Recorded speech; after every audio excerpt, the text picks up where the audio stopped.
Hi friends, నేను బాగున్నాను. మీరు అందరూ ఎలా ఉన్నారు? మన ఊరికి పగటి వేసగాలు వచ్చేసారండి. మన అనపత్తి పలు గ్రామాల్లో రోజుకొక వేషం కడుతూ గ్రామాలన్నీ వారి కళతో అలరించుచున్న విప్ప కృపావరం గారి ట్రూప్కి నా నమస్కారములు. వారు ఈ కళని వారి పూర్వీకుల వారసత్వం కళగా కొనసాగించుచున్నారు. ఎందుకనగా ఇలాంటి గొప్ప కళలు అంతరించిపోకూడదని, ఈ తరం వారికి కూడా తెలియాలని వీరి తపన. మీ అందరికీ విన్నవించుకునేది ఏమిటంటే, వీరిది కేఆర్ ఈవెంట్స్. మన ఇళ్లలో శుభకార్యాలు జరిగినప్పుడు వీరిచే ఈ పగటి వేస కళలు మన ఈవెంట్స్లో ఒక భాగంగా చేసుకొని తద్వారా ఈ కళను ప్రోత్సహించవలసిందిగా కోరుకుంటున్నాను. కేఆర్ ఈవెంట్స్ కాంటాక్ట్ నెంబర్ ఈ వీడియోలో పెట్టినాను. ఈ వీడియో ప్రమోషన్ గురించి కాదు, ఏదో మన అందరం చేయూతను అందిద్దామని నా తపన. వీరి పగటి వేషాలు 2-3 చూశాను. శాంపిల్గా ఒకటి ఈ వీడియోలో పెడుతున్నాను.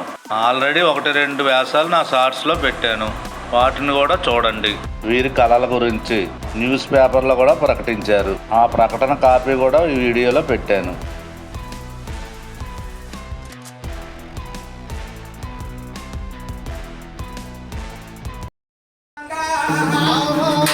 భయంకర రౌద్ర జడలో గ్రహణ రంగ కుటిల దానవ వైరి మక్కటిన భంగ నల్లి వంగి ప్రమదవం నివాగతు రంగ సుందరో నవధవళ సురచిరంగ. హే మహానుభావ మహాపురుష, తమరు ఇక్కడికి విచ్చివేయు వృత్తాంతంబు ఏమియో సెలవివ్వుమో మహాత్మా. నందీశ్వర, తమరు ఎవరు అంటున్నారు? నా నామధేయము పరమశివుడు. నామధేయము పరమశివుడు. పరమశివుడు వారటండి. అంటే కృతాయుగములో పుట్టబడినటువంటి అవతారం. అవును, అర్ధనారీశ్వరుడు. కృతాయుగములు అర్ధనారీశ్వరుడు, త్రేతాయుగములు ఉమామహేశ్వరుడు, ద్వాపరయుగంలో శివకేశవులు, కలియుగంలో లింగాకారం తప్ప నిజస్వరూపములు లేదు. కానీ లింగాకారంగా మేము పూజించేటువంటి వారికి యథాస్వరూపముగా మరి దర్శనం అందించారు. అయ్యా, రావడానికి కారణం ఏంటి స్వామి? రావడానికి కారణం ఏంటంటే నందీశ్వర, నా పార్వతీదేవైన సతీమైన పార్వతీదేవిని మీరు ఎక్కడైనా చూసారా? ఆ కుందరదన రవింద సమాన నా దివ్య భూషణాలంకృత కాంతారలా మా ముఖకాంతి సోమ చారు సౌందర్య శిఖామణి విభూతి రేఖ తిలుకయు అభిమతమున రేరు కొప్పు నది గుంపులుగా శోభిల్లుచుండెడి భాగ్య విలాస భువభవమున ఎందు లేదు చూడుము కృంగి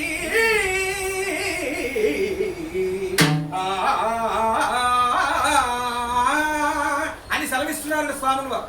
అంటే విభూతి రేగ పెట్టినంత మాత్రంలో భూమి ఎందు గాని భవ ఆకాశం ఎందు గాని శ్రీ 3 లోకాలు వెతికినా అంతటి సౌందర్యవతి లేదంటున్నారు అని సెలవిస్తున్నారు. బానే ఉంది, కానీ సౌందర్యవతే కాదండి, ఆ తల్లి లేనటువంటి ప్రపంచంలో ఏ ప్రాణము ఉండదు. ఎందుకంటే ప్రతి జీవకోటిలో కనుమూసికను తెరవాలన్నా ఆ తల్లి యొక్క శక్తి కావాలి.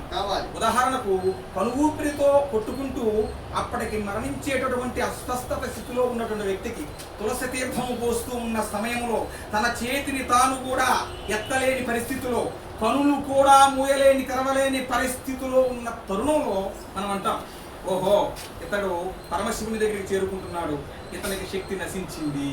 ఏమంటున్నాం? శక్తి నశించింది. అంటే ఆ శక్తి స్వరూపిణి ఎప్పుడైతే మన జీవం నుంచి పక్కకు తప్పుకుంటుందో ప్రాణం కూడా పరమాత్మలోకి ఐక్యమవుతుంది. కనుక ప్రతి ప్రాణి కోటిలో ఉన్నటువంటి శక్తి ఆదిశక్తి మయం బీజం, బీజశక్తి మయం శివం, శివశక్తి మయం విష్ణు, సర్వ విష్ణుమయం జగత్. సర్వములోను వ్యాప్తి చెందినటువంటి ఆ తల్లి ఉమా కాచాయని గౌరీ కాళి హైమావతీశ్వరి శివ భవాని రుద్రాని శారవాని సర్వమంగళ అపర్ణ పార్వతి దుర్గా మృడాని చండికాంబిక ఆర్య దక్షయాంచాయ ఎనకాత్మజానటువంటి ఆ తల్లి సామాన్యులైన మాకు దర్శనమవుతుందా? అలుపు తీర్చి తమరే రక్షించండి. జటాజూట